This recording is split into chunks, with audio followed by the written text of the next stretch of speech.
आवाज महाराष्ट्र की नागपुर के बदलाव के अभियान महाराष्ट्र के प्रदेश युवक कांग्रेस की ओर से आज नागपुर में अर्बन इनिशिएटिव के तहत आवाज महाराष्ट्र के नागपुर के बदलाव के अभियान लॉन्च किया गया। इस अवसर पर आयोजित पत्रकार परिषद में शहर की विभिन्न नागरिक समस्याओं, नागरिकों की रोजमर्रा की परेशानियों और शहर के विकास के लिए युवक कांग्रेस द्वारा चलाए जाने वाले उपक्रमों की जानकारी दी गई। पत्रकार परिषद में महाराष्ट्र प्रदेश युवक कांग्रेस के प्रदेश अध्यक्ष शिवराज मोरे, प्रदेश प्रभारी अजय चिकारा, सह प्रभारी नवजोत सिद्धू, प्रभारी नवजोत संधू तथा नागपुर जोन इंचार्ज कपिल ढोके प्रमुख रूप से मौजूद रहे। इस अभियान के जरिए नागपुर शहर में पानी, सड़क, ट्रैफिक, सफाई और अन्य बुनियादी सुविधाओं से जुड़े मुद्दों को उठाया जाएगा, क्योंकि कांग्रेस का कहना है कि यह अभियान शहर परिवर्तन और नागरिकों की आवाज को मजबूत करने का काम है। फिलहाल इस मामले में क्या है आपकी राय, हमें कमेंट करके जरूर बताएं।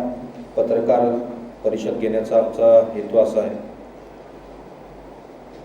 महाराष्ट्रभरामध्ये आणि देशभरामध्ये एक आम्ही सकारात्मक उपक्रम अभियान संबंध देशामध्ये आम्ही राबवत आहोत। तसंच त्याच्या अंतर्गत महाराष्ट्रातील 28 शहरांमध्ये 28 महापालिकांमध्ये आम्ही आवाज महाराष्ट्राचा हा उपक्रम घेऊन जात आहोत। त्यासोबत आम्ही काही अभियानं देखील सुरू करत आहोत। त्याची माहिती आपल्याला सगळ्यांपर्यंत पोहोचवणं आवश्यक आहे आणि त्याचा आज नागपूरचा शुभारंभ आज आपल्या सगळ्यांच्या उपस्थितीमध्ये आपण करत आहोत। शहरी राजकारण किंवा शहरी समस्या हा विषय घेऊन सध्या कोणी काम करत नाही। निवडणुका आल्या की प्रत्येकजण मत मागायला किंवा त्या विभागातील, त्यातील प्रभागातील, वॉर्डातील समस्या घेऊन इच्छुक उमेदवार तिथे पोहोचत असतात। पण सध्या ना नागपूर महापालिकेची निवडणूक आहे, ना विधानसभेची आहे, ना लोकसभेची आहे, कुठलीच निवडणूक नसताना सर्वसामान्यांचे प्रश्न जाणून घेऊन ते सोडवण्याचा एक सकारात्मक उपक्रम आम्ही महाराष्ट्र प्रदेश युवक काँग्रेसच्या माध्यमातून राबवत आहोत। हा राबवत असताना आमच्या मनामध्ये अनेक प्रश्न होते।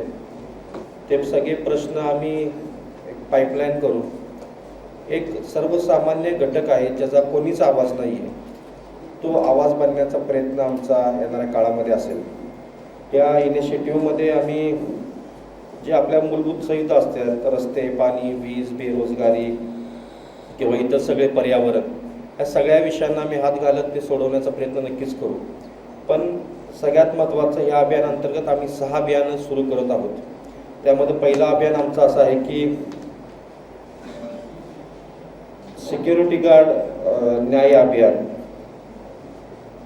गिग वर्कर न्याय अभियान, घरगुती कामगार न्याय अभियान, अशा पद्धतीचे आम्ही रेडी पटरी विक्रेत्यांचं न्याय अभियान, सुरक्षा रक्षक न्याय अभियान आणि ह्या सगळ्या अभियानांना घेऊन आम्ही सर्वसामान्य जे घटक आहेत, घरेलू कामगार आहेत, सिक्युरिटी गार्ड्स आहेत, गिग वर्कर्स आहेत, ह्या सगळ्यांच्या हॉकर्स आहेत, ह्या सगळ्यांच्या वैयक्तिक वेगळ्या अभियानांच्या माध्यमातून त्यांच्यापर्यंत पोहोचण्याचा आमचा प्रयत्न असेल।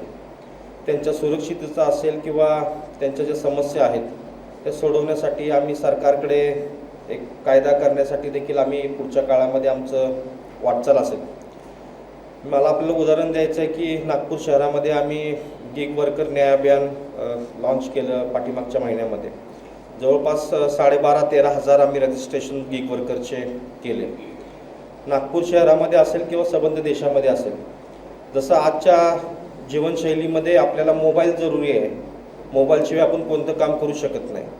भविष्य काळामध्ये गिग वर्कर शिवाय आपलं फारसं जीवनामध्ये आपला तो एक घटक असेल असं आमचं म्हणणं आहे। नागपूर शहरामध्ये आम्ही विविध डार्क रूम्सला किंवा स्टोर्सला व्हिजिट केली, तेथील त्यांच्या समस्या जाणून घेतल्या। जवळपास 12,500 गिग वर्करांसोबत चर्चा केल्यानंतर त्यांचे सगळे प्रश्न आम्ही संकलित केलं आणि केल्यानंतर त्यांच्या अनेक प्रश्न आहेत।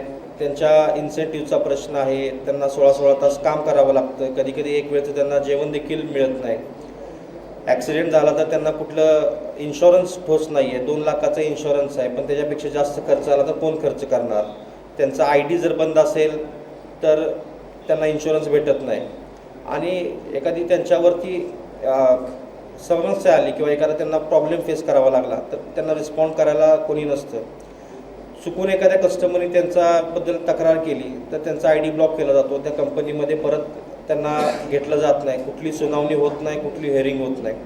असे अनेक प्रश्न आहेत, अनेक त्यांच्या अडचणी आहेत आणि एक उदाहरण म्हणून देतो की गिग वर्कर कम्युनिटी प्रचंड मानसिक आणि शारीरिक तणावामध्ये चाललेली आहे आणि ही सगळी तरुण मंडळी आहेत आणि आजच्या घडीला जरी नागपूरसारख्या शहरामध्ये 1 महिन्यामध्ये आम्ही 13,000 12,500 आम्ही रजिस्ट्रेशन्स ऑथेंटिक करू शकलो असेल तर ही संख्या फार मोठी आहे आणि भविष्य काळामध्ये आपण स्विगी असेल, झोमॅटो असेल, ब्लिंकिट असेल, पोर्टर असेल, हे सगळ्या आपण सुविधा आपण दैनंदिन जीवनामध्ये वापरत असतो आणि त्या लोकांचा आवाज बनून आपण पुढे आलं पाहिजे. असं देखील आमच्या निदर्शनास आलं की 2 व्हीलरवरून डिलिव्हरी करायला एखादा मुलगा जातो तर तो आपल्या कंपनीचा युनिफॉर्म किंवा किटसुद्धा घालत नाही, कारण का समाजामध्ये त्याला वागणूक जर कुठं आपण ओव्हरटेक केले किंवा कुठं चुकून ॲक्सिडेंट झाला तर हा गिग वर्कर आहे, तर त्याला शिवीगाळ करणे, मारहाण करणे ही कॉमन झालेली आहे. तर ते टी शर्टसुद्धा घालायला त्यांचा धाडस होत नाही किंवा किट घालायला धाडस होत नाही. अशा पद्धती समाजामध्ये ह्या सगळ्या घटकाला वागणूक दिली जाते.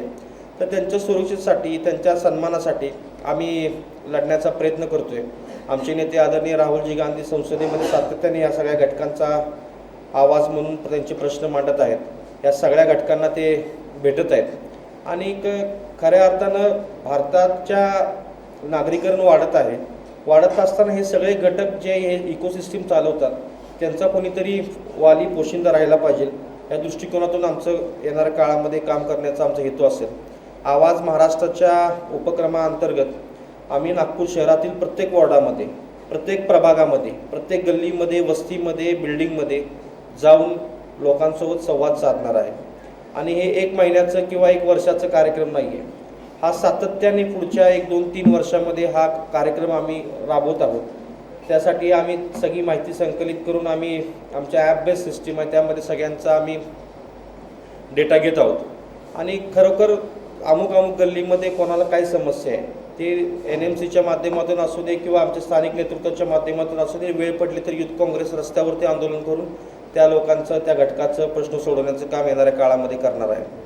मला आपल्याला सांगायचं असं वाटतं की ह्यामध्ये जरी आपल्याला ऐकायला, बोलायला फार काही वाटलं नसेल, पण आम्ही गेले 2-3 महिन्यापासून ह्या सगळ्यामध्ये एक पायलट म्हणून वेगळ्या ठिकाणी हे सगळ्या अभियानांचं आम्ही टेस्टिंग करत होतो. तर प्रचंड द्वेष, प्रचंड त्रास आणि प्रचंड समस्या सर्व लोकांच्या आहेत, ते सोडवण्याचं काम आम्ही करत आहोत. माझी आपल्या सर्वांना विनंती आहे की हे अभियान आपण येणाऱ्या काळामध्ये आपल्या प्रसारमाध्यमांच्या माध्यमातून जास्तीत जास्त त्यांना प्रसिद्धीतून पोहोचवण्याचं काम केलं पाहिजे.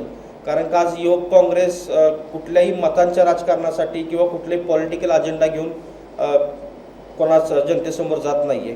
एक पॉझिटिव्ह पर्स्पेक्टिव्ह घेऊन आपण जनतेसमोर जात आहोत, जनतेच्या समस्या सोडवण्याचा प्रयत्न करत आहोत.